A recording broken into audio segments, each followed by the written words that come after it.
নমস্কার দর্শক বন্ধু, গোস্ট ফাইলসের আজকের এপিসোডে তোমাদের সবাইকে জানাই অনেক স্বাগত। আমি সোনালি এখন আছি তোমাদের সাথে। আজকের যে এপিসোডটি তোমাদের সাথে শেয়ার করতে চলেছি, যে সত্যি ভয়ানক ঘটনাটি তোমাদের কাছে বলতে চলেছি, সেই ঘটনাটি নিছক কোনো বানানো গল্প নয়, সত্যি ভৌতিক মর্মান্তিক ঘটনা। ঘটনাটি খুবই ছোট কিন্তু খুবই ভয়ানক। ঘটনাটি পাঠিয়েছেন মুর্শিদাবাদ থেকে রেশমা খাতুন। তিনি একজন মুসলিম। ঘটনাটি রেশমা খাতুনের নানির মুখ থেকে শোনা। এবার বেশি দেরি না করে চলে যাব সরাসরি ঘটনাতে। রেশমা খাতুন যেভাবে ঘটনাটি আপনাদের উদ্দেশ্যে লিখেছেন, সেভাবেই আমি সেটি পড়ে শোনাচ্ছি। ঘটনাটি ঘটেছে আজ থেকে ঠিক 4 বছর আগে। যে ঘটনাটি বলতে যাচ্ছি তা আমার নানির মুখ থেকে শোনা। আমার নানারা ছিলেন 2 ভাই। মুর্শিদাবাদে নিজেদের পৈতৃক বাড়ি, তারা তাদের পরিবার নিয়ে যৌথভাবে সেখানে বাস করতেন, কিন্তু তাদের বৃদ্ধ মা তাদের সাথে থাকতেন। ঘটনাটি ঘটে আমার বড় নানার সাথে।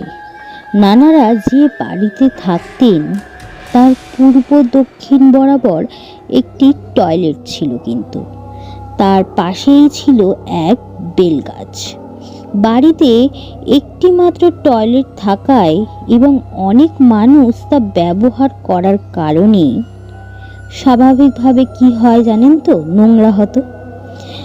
বড় নানা প্রতিদিন ফজরের ওয়াক্তে উঠিয়ে টয়লেট পরিষ্কার করতেন। এটি ছিল তার প্রধানত কাজ।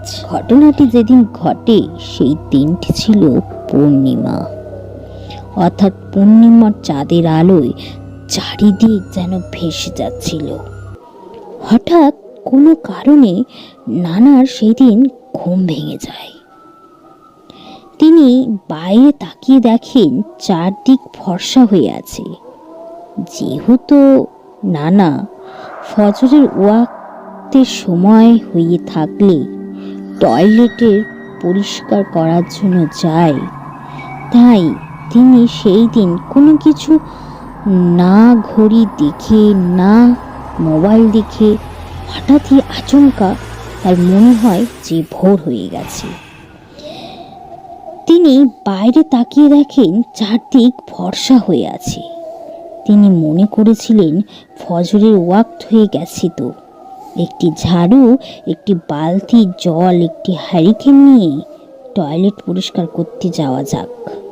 অর্থাৎ টয়লেট পরিষ্কার করতে চলেও গেলেন।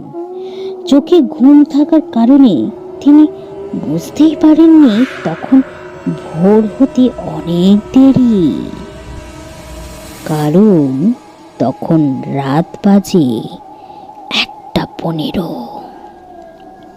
টয়লেটের কাছাকাছি গিয়ে তিনি দেখেন তার মা টয়লেটের সামনে বসে আছে আর ঘুমাচ্ছে। তিনি তড়িঘড়ি বললেন, মা, এত রাতে এখানে কি করছো?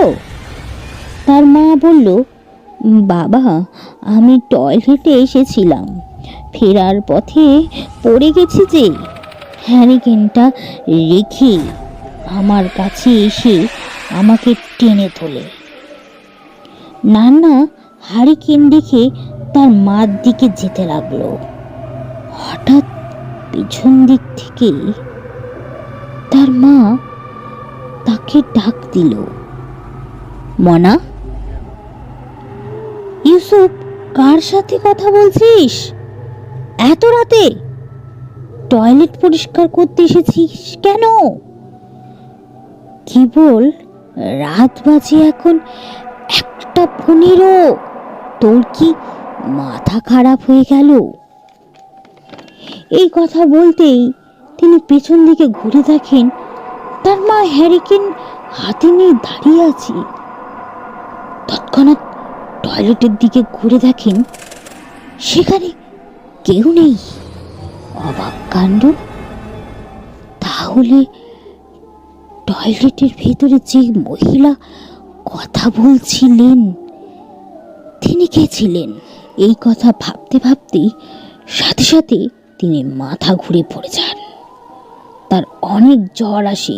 3 দিন পর জ্বর কমে যায়। এরপর একজন হুজুর ডেকে আনা হয়। তিনি বাড়িতে ঢুকেই বলেন, ওখানে খারাপ একটা জিনিস আছে। টয়লেটের পাশের বেলগাছটা ওটার আস্তানা, অর্থাৎ ওখানেই তার বাস।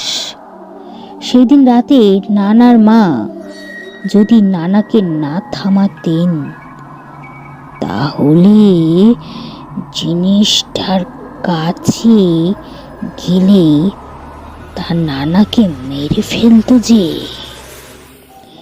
এরপর তিনি বাড়িটা বন্ধ করে দেন এবং বেলগাছটি কেটে ফেলতে বলেন। বেলগাছটি তার কথা অনুযায়ী কেটে ফেলা হয়, কিন্তু তারপর আর কোনো সমস্যাও দেখা দেয়নি। এইভাবে চলতে থাকে বেশ কয়েক মাস।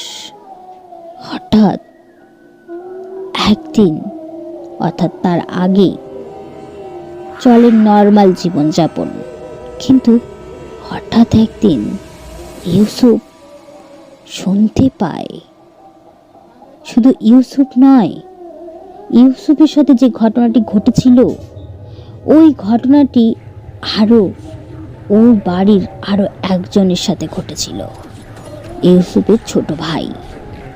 হঠাৎ সে শুনতে পায়, আমাকে এইখান থেকে সরিয়ে ফেললি, কি ভেবেছিস আমি চলে গেছি? না, আমি আবার আসবো ফিরে। সেই দিন তোদের জীবনের কাল হয়ে আসব। এই কথাটি শুনতে পেয়ে তিনি তড়িঘড়ি সেই জায়গাটা, অর্থাৎ সেই জায়গার টয়লেট তিনি বন্ধ করে দেন।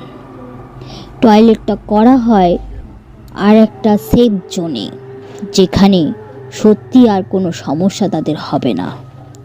এরপর থেকে তারা আর রাতে, অর্থাৎ ফজর ওয়াক্তের সময় আর টয়লেট পরিষ্কার করতে যান না এবং ভোরবেলা, রাতের বেলা একদমই ঘুম থেকে উঠে বাইরে চৌগণ্ডি পেরোয় না।